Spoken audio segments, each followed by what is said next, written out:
ত্রাণ নিয়ে গাজা অভিমুখী গ্লোবাল সুমুদ ফ্লোটিলা নৌবহরের সবশেষ জাহাজটিও আটক করেছে ইসরায়েল।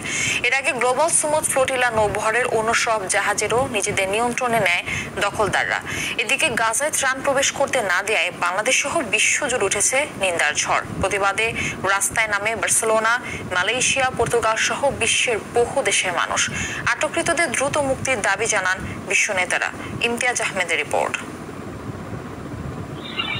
বুধবার গভীর রাত থেকে এভাবেই গ্লোবাল সুমুদ ফ্লোটিলার নৌবহরে থাকা একের পর এক জাহাজ আটক করে ইসরায়েলি বাহিনী। ক্ষুধার্ত গাজাবাসীর জন্য ত্রাণ নিয়ে যাত্রা করা মানবাধিকার কর্মীদের দিকে উঁচিয়ে ধরে বন্দুকের নল।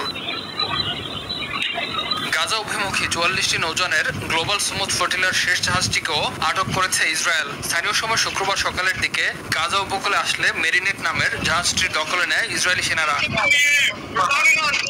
লাইভ স্ট্রিম হওয়া ভিডিওতে দেখা যায় জোর করে জাহাজটিতে উঠে পড়ে ইসরায়েলি বাহিনীর সদস্যরা। জানা যায় পোল্যান্ডের পতাকাবাহী মেরিনেট জাহাজটিতে 6 জন ক্রু অবস্থান করছিলেন। এ সময় নৌযান সহ আটককৃত সবাইকে ইসরায়েলের বন্দরে নিয়ে যাওয়া হয়।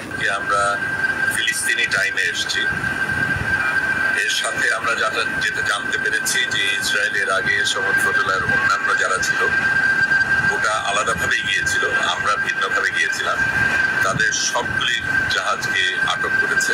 জব্দ করা জাহাজগুলোতে যুক্তরাষ্ট্র, স্পেন, আয়ারল্যান্ড, ফ্রান্স ও বেলজিয়ামের নাগরিক সহ ইউরোপীয় পার্লামেন্টের নির্বাচিত প্রতিনিধি, আইনজীবী, অধিকার কর্মী, চিকিৎসক এবং সাংবাদিক আছেন। নেতানিয়াহু প্রশাসন বলছে তাদের সবাইকে ইউরোপে পাঠানো হবে। এদিকে ফ্লোটিলাকে অপ্রয়োজনীয় প্ররোচনা বলে উল্লেখ করেছে যুক্তরাষ্ট্র। তবে সুমুদ ফ্লোটিলা আটকের ঘটনায় ইউরোপ ও বিশ্বের বিভিন্ন প্রান্তে ব্যাপক বিক্ষোভ হয়েছে। তুরস্কের পররাষ্ট্র মন্ত্রণালয় এই ঘটনাকে সন্ত্রাসী কর্মকাণ্ড বলে আখ্যা দিয়েছে।